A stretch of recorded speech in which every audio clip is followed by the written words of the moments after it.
Welcome, everyone. My name is Gail Shields Miller, and I am an advisor to Big Tent USA. At Big Tent USA, we are steadfast in our commitment to defending our democratic values, the Constitution, and the rule of law. Our goal is to empower you with facts, guidance, and calls to action so you can become a stronger, more effective advocate. So tonight, we are very honored to welcome two stalwart democracy warriors to Big Tent USA, Representative Adam Kinzinger and Galen. Adam Kinzinger served 6 terms in the United States House of Representatives from 2011 to 2022, where he represented Illinois' 16th Congressional District. Prior to being elected to Congress, Kinzinger served in the Air Force in both Operation Iraqi Freedom and Operation Enduring Freedom. Currently, he is a senior political commentator on CNN and founder of Country First, and is known for his unwavering commitment to defend democratic values and promote civic participation across America. Galen is an independent political strategist and co-founder of the Lincoln Project. He now serves as the president of the Union, a nationwide coalition working to rebuild American democracy from the ground up. The Union brings together volunteers, organizers, and local leaders to support decent, competent candidates at every level of government. Under Reed's leadership, the Union is building the infrastructure needed to show up in all 50 states and strengthen civic engagement nationwide. So with that, I welcome Adam and Reed. Thank you both so much for coming to Big Tent USA tonight. And Reed, I think you'll lead us off. No, and thank you, Gail. Thank you for everything that you have done for us and for Big Tent, and to everybody who organized this as well, and everybody who's joined us. And Adam, welcome to the show. I hate, by the way, I hate being this giant head in the thing, but now you're going to say that. Yeah, I'm at a hotel, and like I can never get a good shot when I'm at a hotel. So forgive me, everybody. I have this giant head, but how's everybody doing?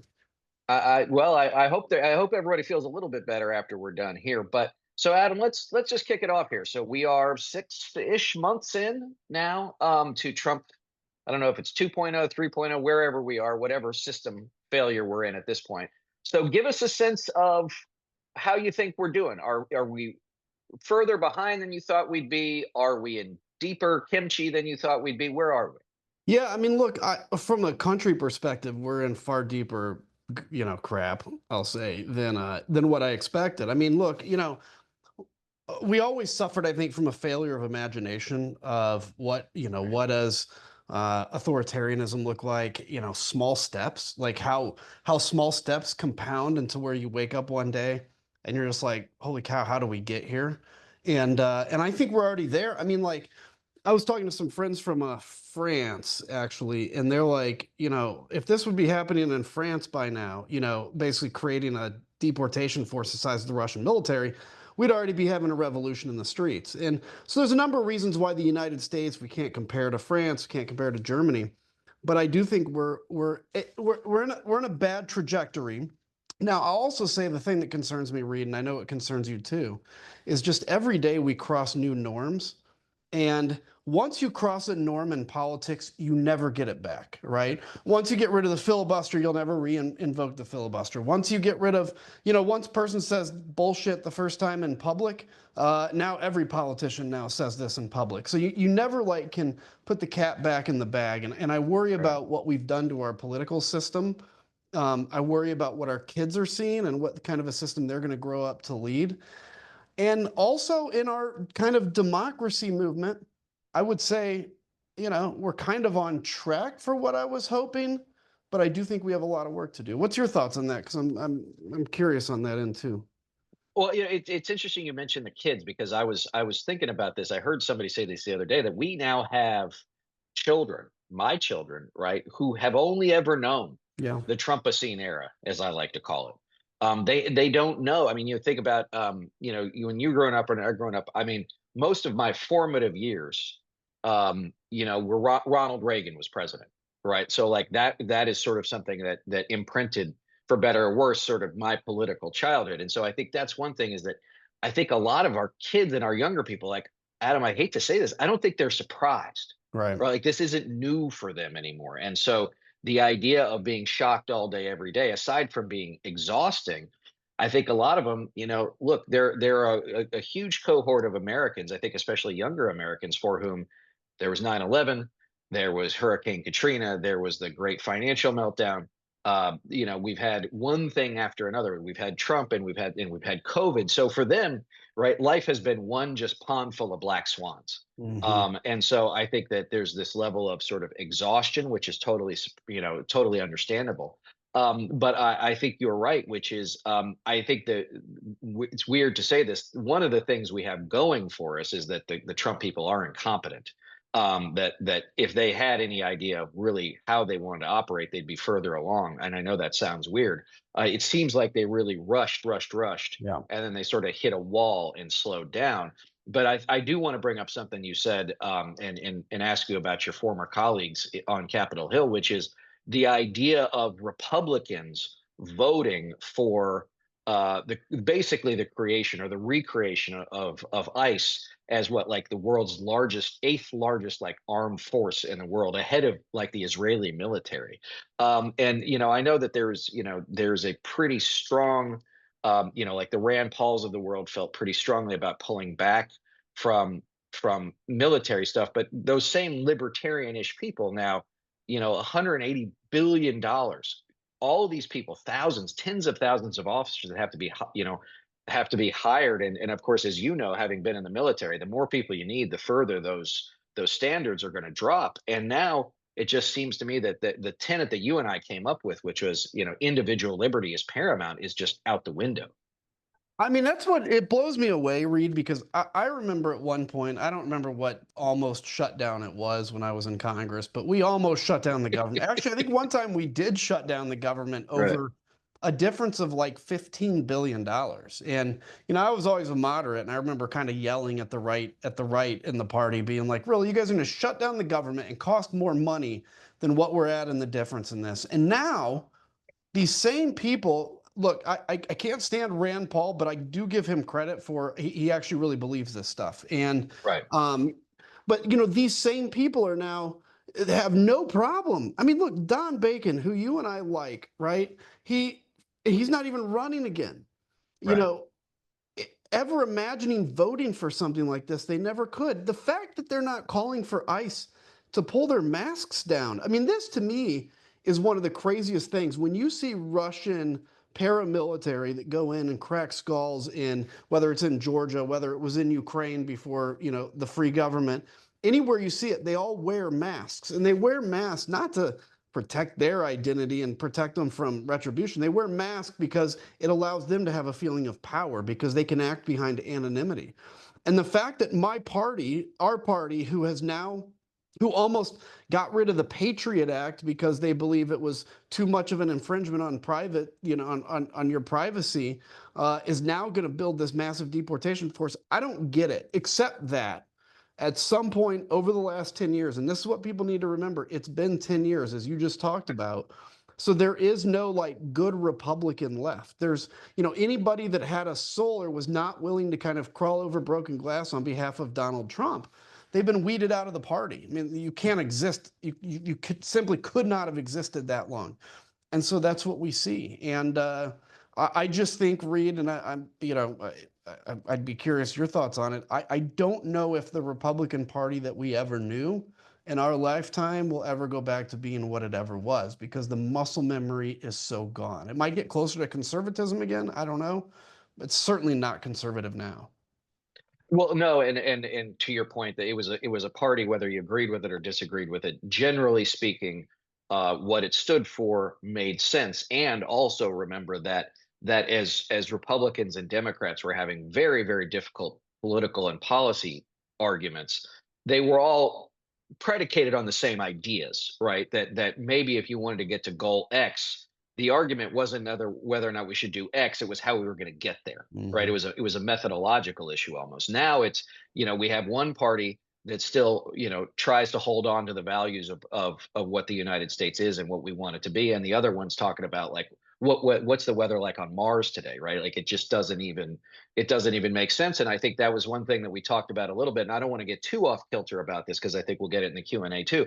But I think that what we've seen with the Jeffrey Epstein stuff this past couple of weeks is really indicative, because for the folks on the call, you have to understand that it's not just about whether, I mean, everybody knows that Jeffrey Epstein was a loathsome human being, and Ghislaine Maxwell is a loathsome human being. And there are dozens, if not hundreds of victims, of young women who will never be made whole, no matter what happens after this. But remember that for so much of Trump's MAGA base, that the Jeffrey Epstein thing was more than just whether or not this was a bad guy or who was on a list. It was foundational to the movement, to the idea of QAnon and Pizzagate, and that Democrats were, hiding babies in basements, and that they were traffickers, and that the Republicans were going to end the deep state, that they were going to peel back this onion of all of this ugliness that had been happening. And then it turned out like, oh no, like we're going to do that too.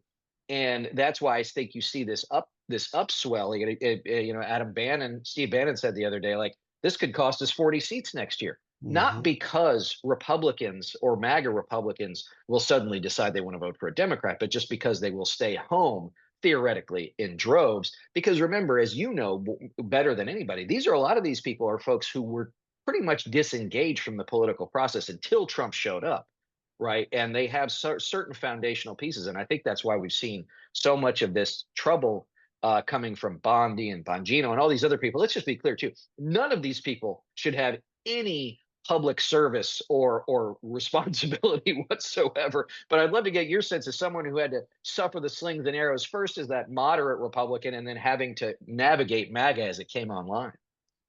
Yeah, I mean, look, I started really paying attention to the conspiracy side of this, I would say, and Right. really when COVID kicked off. And I mean, look, I was steeped in the conspiracy growing up because I was raised in and we left it, but I was raised in kind of those evangelical circles that, the UN black helicopters were always on the edge of the Antichrist, that kind of stuff. And that, by the way, Right. people need to understand how much that has actually infiltrated Republican thinking. And Yeah. this idea, when they say globalist, a lot of people think, oh, well, that's a anti-Jewish thing, and it is for some people, but for a lot of people, it actually has to do with the end times and the Bible and one world government.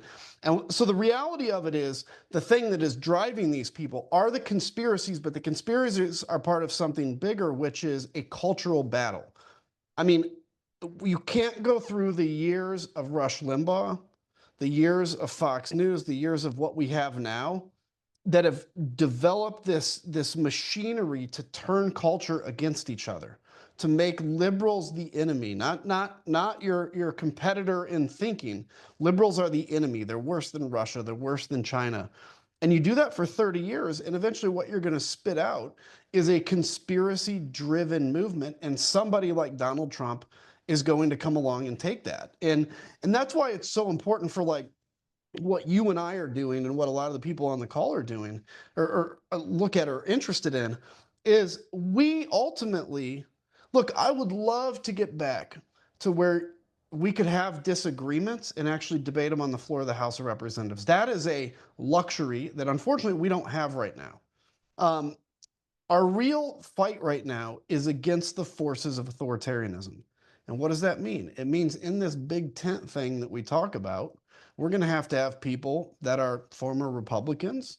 We're going to have people a little to the right of the spectrum, a little in the center, a little to the left, because ultimately the goal here is we have to get to 51% or 50.1% so that we can take back the levers of power. And and Trump on the Epstein side of thing has peddled in this conspiracy. I could read all his tweets. I have them on my phone. I was just doing CNN on this. He has peddled in these conspiracies. And guess what? You live by the sword, you die by the sword. Right. And I'm going to tell you, the facts are, look, I never believed any of this stuff. I mean, I knew Epstein was bad. I figured he killed himself, and I figured there's probably not much in the files, except Donald Trump's screeds on Truth Social in the last 2 days have made me wonder what's really going on. But he is looking at a real serious damage here. And I don't know. This isn't the end of MAGA, but this is a crack. It is, and I think that's really important too, is that it is a crack, but we should not underestimate Trump's ability to get them back Yes. in line, right? You And can I already saw. Yeah, go ahead, please. I'm sorry to mean to interrupt, but like when he says this is a conspiracy of the Democrats and Comey and whatever that created the Epstein thing, we obviously know that's not true.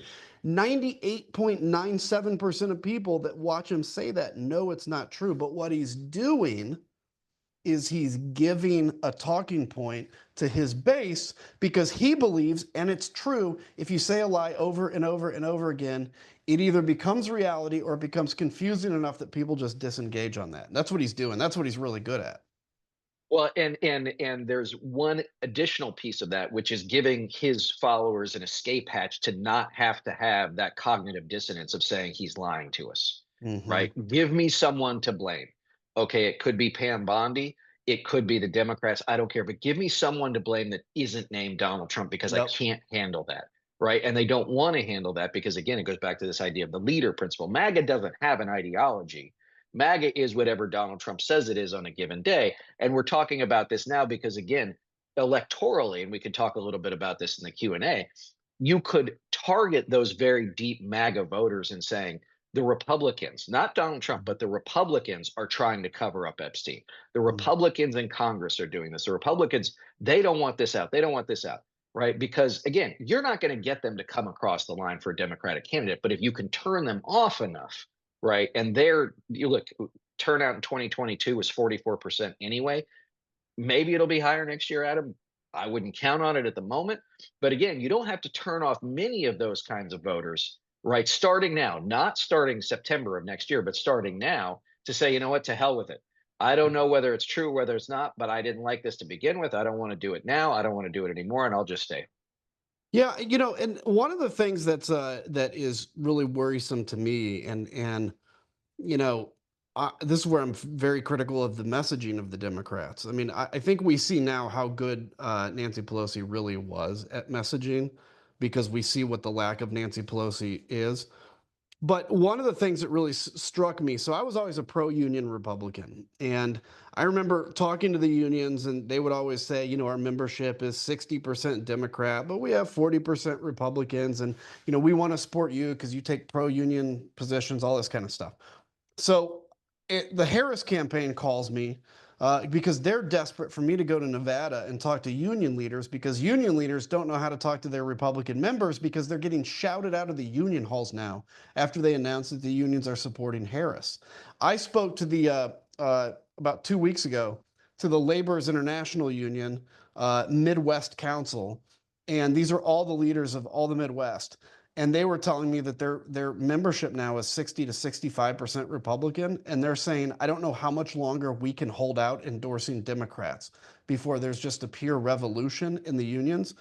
And this is what's concerned me is that we have lost that voter, right? We have lost the kind of white working class voter because I think this is where Trump's culture fights have actually done a good job of bringing them over because a lot of these voters, they want big government, but they also want their guns. They also drive trucks, right? They're a little more socially conservative. And that's where when we talk about this big tent, this is why it's going to be important for us to say, if we want to reach the working class voter or minorities, Democrats are losing minorities at a massive clip. Where are Democrats winning? College-educated white people now. You're seeing this massive kind of, political shift, this political realignment.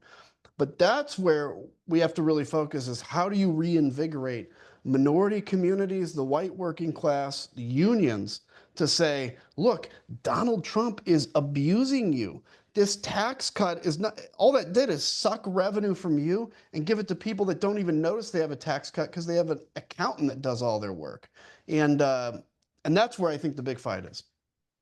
No, and look, I actually just interviewed Dan Osborne from Nebraska yesterday. Yeah. In fact, that podcast will post on Monday. But he's the perfect example, right? And he actually takes us through, took me through during our conversation, the idea of being, in a union at a Kellogg's factory in Nebraska, being a union leader during COVID, 12-hour shifts, everybody's masked up 24/7. Kellogg's makes more money during COVID than they did in the previous years. And at the end of that, when everything starts to unwind again, right, the CEO gets a bonus, the board gets a bonus, the shareholders get bonuses, and the union leaders get a sit down from the bosses saying, by the way, we're cutting your wages, we're going to a two-tier system, your benefits are going away, right? And so Dan, stood up and said, not one more, not one damn step back. And I think that's the point is it's not enough to say, oh, these people are voting against their interests. They're not hearing another word. They're not hearing that countervailing message as you're talking about. And as you know, and as I know, like we have been out there, the first most important part is actually showing up. Yeah. Right. Like we are now as a movement and as Democrats, like we are literally on the beach. We have been pushed to the coasts. Right. And unless we start to make some headway back in these states, like the federal races matter. Yes, absolutely they do. But if we're not focused on those state and local races too, where, during the Obama presidency, the Republicans and Alec and all these other people just picked up these seats for pennies on the dollar. They've now gerrymandered them to within an inch of their lives. Like, guys, the work is going to be long and hard. But if we don't start it now, it's going to be that much more difficult 2, 3, 4, 5 years from now. And just last thing, and then I think Adam will take some questions, is as Kitty said before we started, and you intimated too, like it took us a long time to get here. Right. It's going to take us a long time to get out. That doesn't mean we should wait, right? Waiting, playing dead, playing possum is not the answer, right? There's a lot of work that can and should be done that I think we can talk about during Q&A. Go ahead. Well, no, go ahead. Please continue, and then I'll. No, I'm done. Go ahead. So that's what I want to say to people is, because I'm even seeing in the chat a lot of what can we do? What can we do? What can we do? Look, you cannot save the country alone. Okay. Now that may offend you to hear that, but it also should be a huge relief, because this is not riding on your shoulders alone. Okay. It's riding on all of our shoulders. But it's like I remember at the end of a church service, they'd always say, many hands make light work, because they're trying to get you to take your chair and pile it up, right? And and so it's the same way in this pro-democracy circuit. So yes, call your member of Congress. Yes, write letters to the editor, engage in social media, go to these protests. By the way, I think the protests are very important, I'll just say, because as protests continue to grow, it sends a strong message. Demand, we need to get back to, it seems like, I feel like the Democrats have dropped the ball on this. We need to get back to demanding town halls from members of Congress and the Senate. And if they don't do them, protest their office until they do. Guys, I've been on the receiving end of that before. It sucks, and it's effective, because it's finally saying to them, look, you're accountable to us, not to Donald Trump. And then the other thing is, take that burden that you're carrying on your shoulders, that you're weighed down by, and drop it, right? Take some time off if you need to. I put out a picture the other day of my family and I. We were in El Salvador. That's where my wife is from. I didn't get put in jail. And yeah, but you be careful about going back. Yeah, I know. I put out a picture and we're smiling, and in it. And a couple comments are like, how can you smile at a time like this? Like, dude, the best way to defeat these people is with a smile. It's with keeping your energy up, because the other side, it's like a shot of cocaine to them, chaos. It exhausts us. And if we don't take time for ourselves and take that burden off our shoulder and recognize that we're all in this together, we're going to get burned out, and they're going to be invigorated, and we're going to lose, right? How do we win? Right. Stay engaged, stay optimistic, take the burden off your shoulder, and recognize this is actually really fun. Did you guys ever think you'd be in a coalition with people that are center right? Or if you're on the center right, did you ever think you'd be in a coalition with people on the left? Nope. Have fun with it. It's really cool. Right. Well, as someone who lived and worked in California politics for many years, if you had told me last year that I would be knocking doors for Kamala Harris for president, I would not have believed you. But here we are. All right, Kitty, we'd love to take some questions. And Adam, thank you so much for your time, and we'll get going. Great. Oh gosh, you guys, we could listen to you all night. There's been a lot going on in the chat, and I really appreciate what you said, Adam, about taking a break. And I just want you to know that one of our attendees, Susan Gustafson, sorry, Susan, said she loved that picture. So Big Tent really liked the smile. So thank you very much. there's a lot of questions sort of about messaging and some of these issues. And there are two that sort of popped. And I think that you guys should pull the threads a little bit more about how the pro-democracy side, the Democrats, whatever we want to call the opposition, whatever we want to call ourselves, we should really focus on and keep hammering home. And one is the bill. And what do we call it? Reed, you and I were talking about this before. You're thinking like we call it the Republican murder bill, really hang it because obviously 2026 is hugely important to protecting democracy. So I'd love to have you guys first talk about how all of us on this call, not just our elected officials, talk about this bill and what do we need to be saying to people in our lives and online. And let's find our talking points that we can stick to. Well, what I'd say a couple of things. One is that a lot of this stuff, you don't have to editorialize on, and you don't have to use hyperbole. Just say, here's what it's going to do. Right. Like let's take rural hospitals. Right. I was in Eagle, Idaho about a couple of months ago, right after Adam and I did a thing together. And a lot of people came down from more rural parts of Idaho, like their labor and delivery units in those rural hospitals were already shutting down. 25% of OBGYNs have already left the state of Idaho. That's only going to get worse as these things go. So you don't have to say, can you believe this? You just have to say, did you know this happened? Did you know this happened? Because as Adam noted, going back to Rush Limbaugh, right, the right is in a very tight ideological and message-driven bubble, right? And it is a very difficult thing to pierce from the outside. So you just have to keep after, keep after, keep after. Then you have to walk and chew gum a little bit, right? Like it is okay to give different messages to different voters. So if you live in a rural area, say, by the way, your Republican member caused this hospital to shut down. If you live in a high-end swing district, you can say Republicans are so insane, they're going to wreck your 401k, right? Like it's okay to do that. The other part too, and I'll let Adam get to it because he actually had to deal with this stuff in office, is it sounds counterintuitive, but a lot of the times invoking Donald Trump it only hurts your cause. A friend of mine did some research earlier in the year, and they found that if you asked a Republican, how do you feel about an issue? And they said, I'm at 50%. If you said Donald Trump agrees with this issue, it goes to 66. Now, maybe that number has eroded a little bit, but why give them that bonus when you add him to it, right? So if the Democratic Party's at 27% approval, all right, that's bad. The Republican Party's at 36. They're 9 points less unpopular. Nobody likes them either. So don't give either the party or its candidates the big troll of Trump to hide behind. Put it on them, blame them for what's happening. But then the flip side, and I promise I'll stop, is when you get in office, what are you going to propose? What are you going to do? Because as we saw last year, unfortunately, guys, just saying Donald Trump is bad isn't going to do it. Yeah, can we paint a vision again for the country? Honestly, I feel like there's been nobody to paint a forward-looking vision for the country in a long time. Let's paint a vision. That vision, by the way, I'm going to go here for a second, is not identity politics. And if you want my opinion, it's stay away from identity politics. We believe everybody should be equal. I don't care who you love. I don't care what you identify as. You should feel equal. And then we talk about the things that affect people every day. Because the hyper focus by some on identity politics has created a lot of animosity within the Donald Trump crowd. Love me or hate me for saying it, and you can ignore it or listen, but if you ignore it, I think it's at your own peril. So that's the one thing I'd say on the big, ugly, fugly disaster, whatever we're calling it, the murder bill.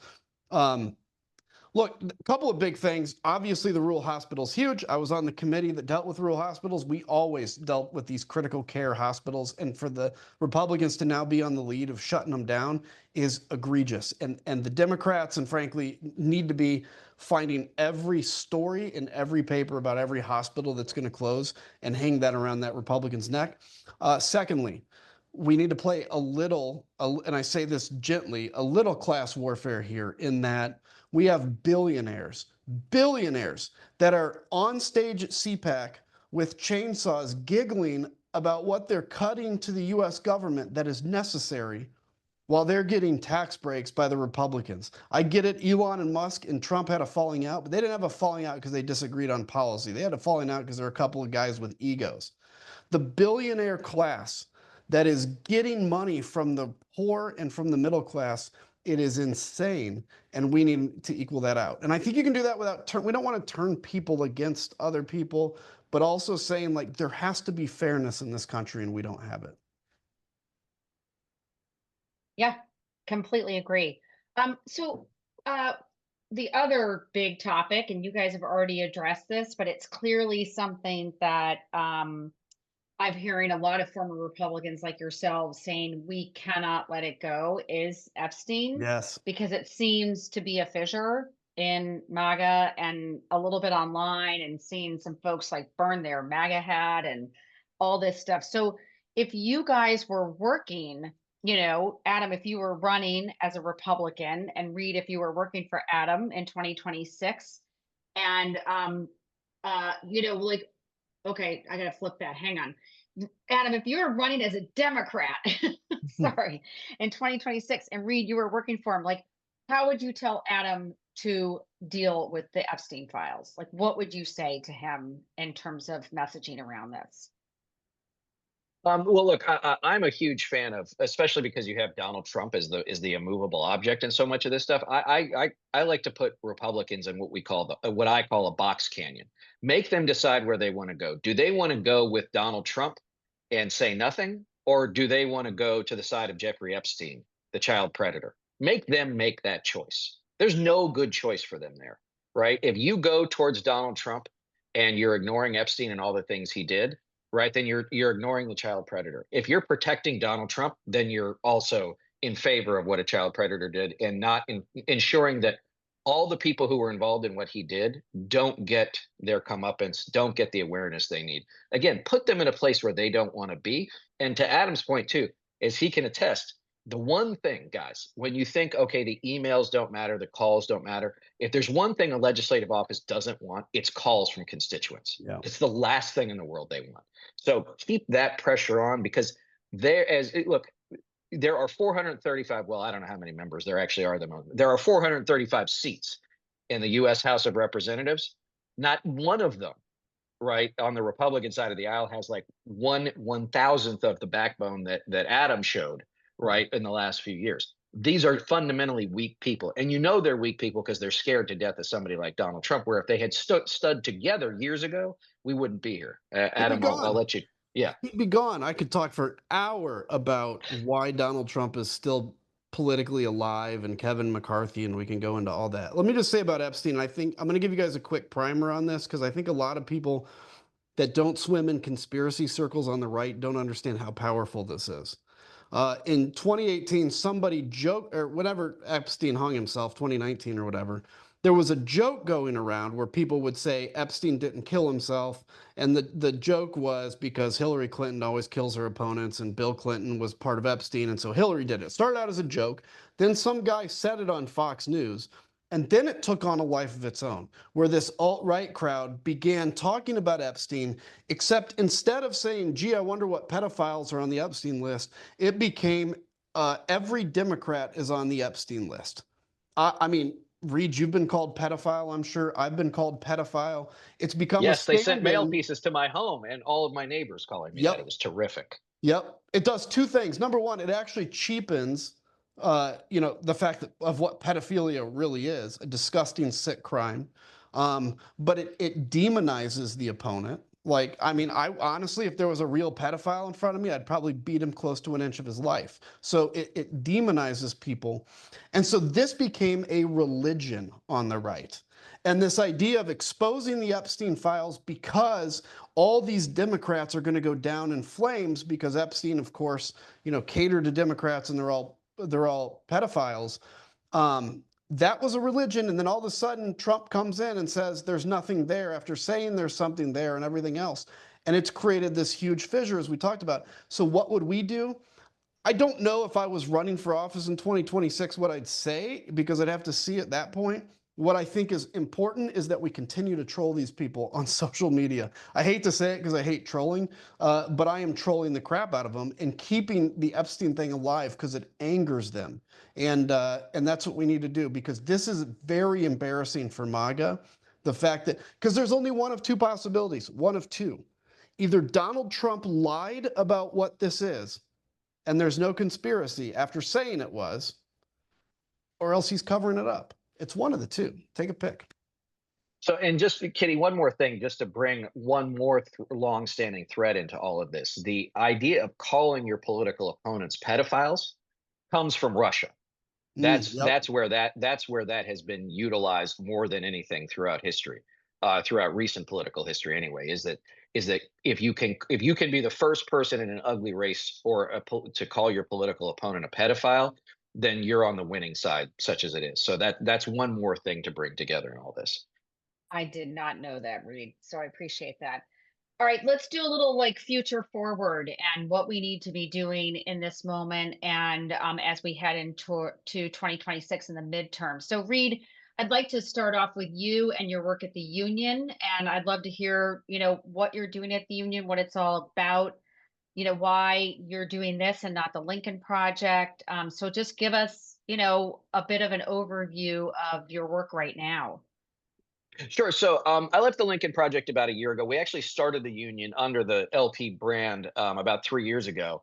And the reason why I took it with me is because, like, Rick and Stu and all, they're ad guys, right? Like grassroots work gives them hay fever, right? Like it's just not their thing. But I love being on the road. I love being down in the weeds, meeting everybody. And so for us, it's really a combination of three things, a lot of it based on what I saw last fall. First is there were so many people I talked to at the doors in Michigan, Pennsylvania, Wisconsin, wherever it was. Not only were they disinterested in what was happening in the race, but that didn't make them uninformed. I want to be very clear about that. They absolutely knew what their choices were. They weren't uninformed, but they were completely disconnected from politics. But I felt like they were also disconnected just from civic life and civil life altogether. They didn't see any reason for it. So long as you could hide in this thing, right? Well, you can't see my phone, then it was really easy to just completely disconnect from everything else. And so the idea we have is step one is get people off their phones and off their couches, get people together. I know it sounds absolutely old fashioned as here we are, several hundred people talking on Zoom, but you will never convince me that having people together in person in 3 dimensions is not the best way to build connection. The second piece is, okay, now that we get these people together, let's identify some leaders, right? And we happen to do our leadership by both states and by congressional district in those states. Who can we find that can serve as leaders? Because we also have about 100+ partner organizations that we help out, either whether it's our mobilize links that we put on our website and we send call to action emails, or are we going to start doing what is part 3, which is recruiting candidates at these state and local levels. So in 2024, 71% of races in this country from top to bottom went unopposed. Either the Republican or the Democrat didn't have an opponent. But here's the scary part, guys. In 75% of those races, it was the Democrat that didn't put anybody up, right? Which is why when you look at the map, there's a giant splotch of red and then there's little blue dots, because we cannot afford to not be competing. Now, are a lot of these people going to lose? They are, but there's also something that happens if you can get, let's say, I know in Virginia, right? I think in both Virginia and New Jersey, every state house race is contested. That's great.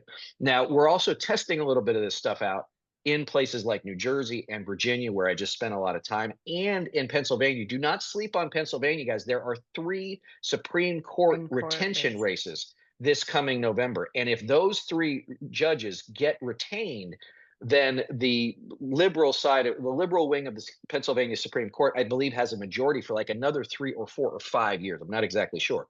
So I was just in Virginia, places like Suffolk County, in Blacksburg, talking to folks in Suffolk County. Obviously, it's outside Norfolk. A lot of veterans, a lot of folks worried about the VA, a lot of folks worried about Medicare and Medicaid. In Blacksburg, we were talking about education, which is in a lot of these rural areas. It's not just that hospitals are shutting down, but that the rural areas have been ignored from an educational perspective. And in New Jersey, there was a big concern, obviously not surprisingly, that there was a big shift rightward last year. It was Mickey Sherrill and a whole bunch of folks. I feel better about that. But so those are the kinds of things that we're doing. And Adam came to see, I live in Park City, Utah. Adam came to see me a couple of months ago. We sold the place out. So there's also a lot of this, just getting folks together again in person. And frankly, Kitty, giving people a little bit of hope. Like, it is not on us to drink from the fire hose all day, every day, right? As Adam noted, and getting people together I'm glad you look, I went to the No Kings March in Salt Lake City. It was great to see everybody. But the next step is okay, now that all of these people are together, what are we asking them to do next? Right. And I know that like I saw Indivisible had like their 5 calls tent set up. But again, it has to be if we're going to continue to get thousands and thousands of people together, and I hope we do, we have to put those people to work. Yes, it's great that they show up on a Saturday. Okay, now what are you going to do? Right. And look, I get it. Not everybody is going to be completely immersed in this like we are all day, every day. I totally understand that. I'm not asking anybody. But if we can get 100 of those people to do one thing a week, or 50 of those people to do 2 things a week, all of a sudden this stuff starts to add up.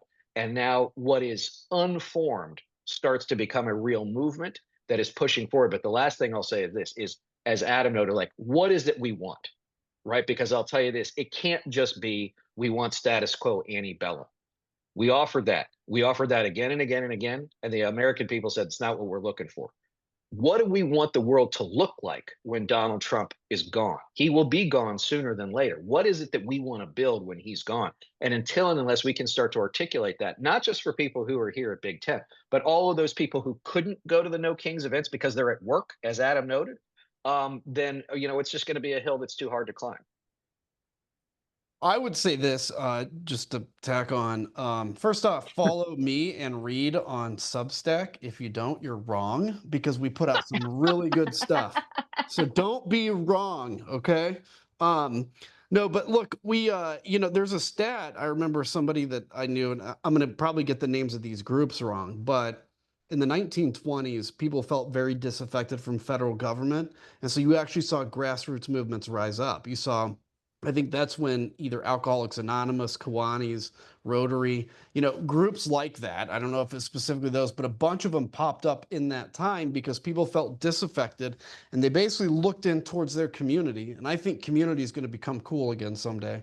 They looked into their community and they created that, right? They created something because people are desperate for social interaction. So on Country First, country1st.com, we work a lot with the union. We partner up a lot.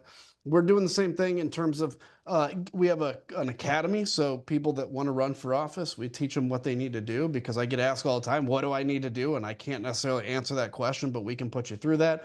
On the political side, we've done something called Primary First, where we actually help to defeat Madison Cawthorn in North Carolina by encouraging Democrats to vote for the more moderate candidate against him.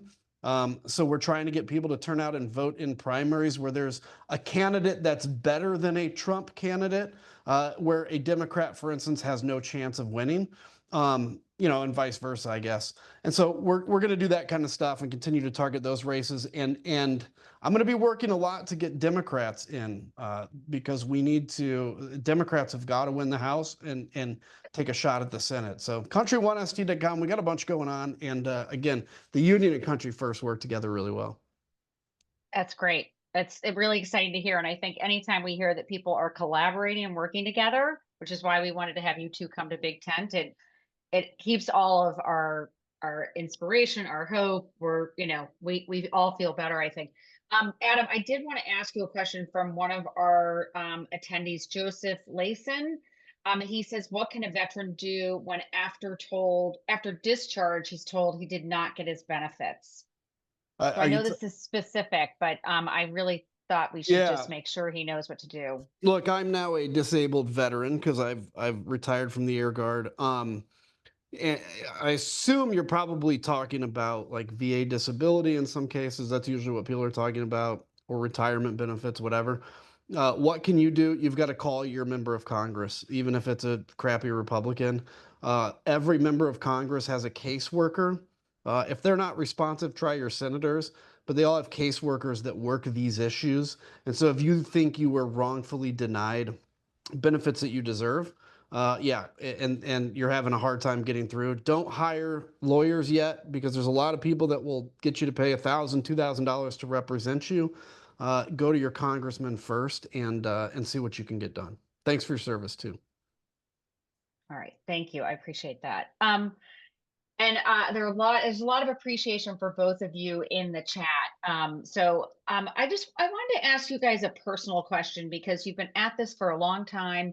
You guys have both been so outspoken and just so stalwart in your opposition to Donald Trump and to MAGA and to supporting our country. Are you still surprised at what we're seeing? Are you like, how do you feel about the Republican Party? Adam, you just went out on such a limb when you were on the January 6th committee, and the Big Tent community could not be more appreciative and Thank you. proud of your work and what you did. We did our best to highlight every single thing that you guys accomplished in the story that you told of January 6th. So I just would love to know, like, where are you guys personally in this fight? Because you've been at it a lot longer than I think a lot of us on this call. Look, thanks for saying that. I've come to realize I went through, like, after I got out of Congress, after the January 6th stuff, I really had to take inventory of myself and, where the wounds were, because I lost a lot of friends. My co-pilot in Iraq told me he was ashamed of ever flown with me. I had members of my family that disowned me, not my immediate family, but, a little more distant. And I realized when you're in the middle of a battle of war, you don't get like post-traumatic stress. It's always when it's over. And I realized when this was over, the damage it took. But that's okay, because every person, when they get elected to Congress, they imagine that they're going to go out someday doing something like standing alone, being Mr. Smith Goes to Washington, and 99.9% of them are too cowardly to actually do it, even though they imagine in their wildest dreams that they could. I had a chance to. And, I'll be in history books, and I'm not saying this arrogantly, but when I want to talk to my son, who's 3.5, about, like, what does it mean to do the right thing, I'll be able to look at him in the eye and tell him what it means. And he won't be able to go to his history book and say, yeah, but what about here, Dad, what you did? So in a way, I feel honored to do it. I will be honest with you, every day it crosses my mind, I should just walk away and quit, go fly for United or something like that. But very quickly, I'm like, no, you know what? I'm still in this battle. I still love what I'm doing. I still believe in this. And I am still every day as shocked as I was on day one that the Republican Party is where it is. It has not worn off on me. The pain, the shock has not deadened. I am still as shocked as I was on day one. What about you, Reed? Yeah, I mean, look, I grew up in the Republican Party. My dad worked on Capitol Hill, right? I went to the National Republican Congressional Committee instead of summer camp, which is probably why I turned out the way I did. Adam's Dork. Adam's been there. It's not, yeah, I know, and it's not that different from when you had to go there. But I too, like, lost a lot of friends. And it's crazy to think, Kitty, that, like, I have some friends who are in the West Wing right now. And for me, part of it is how cheap Yeah. their loyalty was, that they just decided, okay, well, this is the path to power or to prestige, whatever it is. As far as the Republican Party is concerned, like, I left 10 plus years ago. As far as I'm concerned, it politically should be burned to the ground. It has ceased to be anything functional, pro democracy, pro American, anything. It has very little left to offer the American people, other than further pain, suffering, and, frankly, from my perspective, my biggest fear, to be honest with you, Kitty, is not that Donald Trump is going to do the wrong thing. I mean, he always does the wrong thing. Is that he's going to do something that gets us all in trouble we can't get out of, right? That his incompetence is what concerns me the most. And so, like Adam said, there's that famous quote from George Patton, right, in the movie. Is like, well, son, when your grandson is sitting on your knee, what are you going to say? What did you do in the Great World War II? And you won't have to look at him and say, well, I shoveled shit in Louisiana, right? So, like, there is a part of this, and I think, I don't know if it was Adam or Gail that said it. Like, if I have to be alive and I have to be in this fight, like, bring it on, right? Yeah. There's no place I'd rather be. And to Adam's point, there are times I went to Australia for 2 weeks in April for vacation, and there was a very strong pull to sit at the beach 9,000 miles away and say, you know what, it's been a great run. Maybe I'll just sit here and sip my flat white. That does sound nice. I mean, but I'm glad you came back, Reed. I'm really glad you came back. Me too. Yeah. So we did get a really interesting question, and both of you might have experienced this, but how do you, or have you been able to embrace people who have woken up and sort of realized what's happening on the right in MAGA and the Republican Party. And like, this is from Steve Messenger. And what have you Oh, done hi, Steve. yeah, what have you done to welcome people back into your life if they have in fact acknowledged? Thank you for that question. That's a great question. Here's the thing that has disappointed me. Reed wrote a story about this. A lady named Pam Hemphill, who was arrested on January 6th, immediately regretted it, became very public about it. She actually proactively, her and one other person, proactively turned down the pardons that they got from President Trump. So she is still a convicted felon. She wanted, and she worked for Harris, everything. She wanted to go speak at one of the No Kings rallies or something like that in Wyoming, where there's like 7 Democrats, by the way. She wanted to go speak at that, and the county chairman there told her she couldn't because there are some people, in essence, to paraphrase, that are unwilling to forgive her for having supported Donald Trump. Now, listen, I get furious talking about this. Donald Trump's superpower is if Reed and I tomorrow went on television and said we were wrong, Donald Trump is the best thing ever, we would be in the Oval Office in a day. He forgives anybody. Oh, yeah. That's what a cult leader does. Now, you can never cross him again, but he'll forgive you. If we're unwilling to do that, we'll never win this fight, ever. So there's a guy named Rich Logis who runs something called Leaving MAGA. Rich Terrific guy. Very good guy. So if you want to go, it's leavingmaga.org, I think. Yeah. He had a radio show where he would rip on me and Reed every day, basically. And we were rhinos and trash. And then he woke up and now is helping people kind of come out of that cult. And so, yes, if somebody truly has changed and they realize it, man, welcome them. Because you're probably wrong about some things too. I'm probably wrong about some things too. I'm not sporting a cult, but still, we all have to have that grace. And particularly from the perspective of if we ever want to win this fight, you've got to have that grace just because of sheer numbers. Yeah, look, I agree. I mean, this is one of the hard things, guys, which is if we want to be the better people, then we have to be the bigger people. And I know that is often entirely unsatisfying. I get it. 100% get it. But if someone has been, and it is under a spell, and it is 30 or 40 years, right? I mean, in Bucks County, Pennsylvania, like my team and I got chased around by a guy, right? Threatened to get his gun and, all this other stuff. Like that didn't start, 2 weeks before we showed up on his doorstep. That started 10 years ago. If that gentleman says, you know what, I can't believe that I did that, I'm sorry, I'm going to say, you're right. You were lied to, right? You were lied to. And I know it sounds like we're letting people off easy. There's a difference between forgiving and understanding that there is accountability. As with the woman that Adam mentioned, like she took accountability for her actions, right? What else is it that we want her to do? And if you're going to go and say, yes, let's do this, like we have to be, this organization is called Big Tent. We must be a big tent. We must have a wide door, right? And like I once heard this, I don't know where it was, like, if you want to live on the moral mountain, that's great, but it gets lonely in a hurry. Right. And so from my perspective, I think that it doesn't mean that you have to forgive or even forget, but you do have to say, all right, yes, the darkness was too much. You're coming back to the light. We're happy to have you. Yeah, Pam Hempel wants to come to Big Tent. We'd love to have her. I'll just say that right now. Well, we're getting to the end of our time. I just would like to hear from each of you anything you want this community to know. There's so much gratitude for both of you in the chat and from everyone who's been, on the call with you and listening to you. So maybe a marching order or something that's giving you hope. Oh, I do have to ask one question. What are your favorite bands? And then we'll get to the hope part. That someone asked that early on. Favorite band, Adam Kinzinger, go.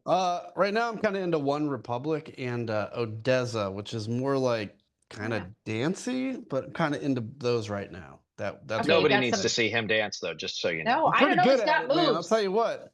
He's got moves. He's got some moves. We can tell. All right, Reed, what are you listening to? REM is my favorite band. Automatic for the People, 1992 is the greatest album of all time. Okay, you're my age. I can tell. All right, so send us out with a word of hope or what you want us to do. What are our marching orders forward, and I do hope you'll both come back to Big Tent. So, Adam, I'll let you go first. Yeah, look, I don't have a lot of words except to say I've seen your nice comments. And by the way, you'll be surprised to know this.